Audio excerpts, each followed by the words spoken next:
August 15న 5 సినిమాలు థియేటర్లలో grand release అవుతున్నాయి. వాటిలో రామ్ పోతినేని పూరి జగన్నాథ్ డబుల్ స్మార్ట్, హరీష్ శంకర్ రవితేజల మిస్టర్ బచ్చన్, నాని నితిన్ ఐ, మరొక డబ్బింగ్ సినిమా తంగలన్, మరో చిన్న సినిమా 35 ఇప్పటికే అన్ని హంగులు ముంచుకొని రిలీజ్ కు రెడీగా ఉన్నాయి. అటు ప్రమోషన్స్ ఎవరికి వారు సినిమాను ఆడియన్స్ లోకి తీసుకెళ్లేందుకు వినూత్నంగా ప్రమోషన్స్ చేస్తున్నారు. ఇదంతా కాయిన్ కి ఒకవైపు మాత్రమే. రెండు వైపు వ్యవహారం ఇంకోలా జరుగుతుంది. ముఖ్యంగా రామ్ పోతినేని పూరి జగన్నాథ్ల డబుల్ స్మార్ట్ కు అనుకోని కష్టాలు ఎదురయ్యాయి. పూరి జగన్నాథ్ గత చిత్రం లైగర్ సినిమా నష్టాలకు సంబంధించి పంచాయతీ తేల్చేందుకు సిట్టింగ్స్ మీద సిట్టింగ్స్ వేస్తున్నారు. కానీ సమస్యకు పరిష్కారం రాలేదు. లైగర్ డిస్ట్రిబ్యూటర్ వరంగల్ శ్రీను తనకు రావాల్సిన నష్టపరిహారం విషయాన్ని తేల్చి అప్పుడు రిలీజ్ చేసుకోమని మొండిపట్టు పట్టాడు.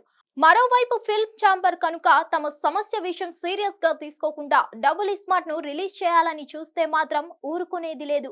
అవసరమైతే ఈ నెల 15 నుంచి థియేటర్లు బంద్ చేయాలని, ఆ విషయంలో ఓ నిర్ణయం తీసుకోవాలని నైజాం ఎగ్జిబిటర్ల ఆలోచన చేస్తున్నారు. అటు ఆంధ్రాలో మాత్రం ఈ సినిమాకు అన్ని రూట్లు క్లియర్ అయ్యాయి. నైజాం విషయం త్వరగా తేల్చాలని, లేదని డే 1 కలెక్షన్స్ పై ప్రభావం పడుతుందని రామ్ ఫ్యాన్స్ ఆందోళన పడుతున్నారు. హిట్ టీవీ యాప్ ని డౌన్లోడ్ చేసుకోండి. ఇందులో short news, live news, entertainment movies అన్ని అవైలబుల్ గా ఉన్నాయి. Please download Hit TV app. Hit TV app hit TV యాప్ని ఫ్రీగా డౌన్లోడ్ చేసుకోండి.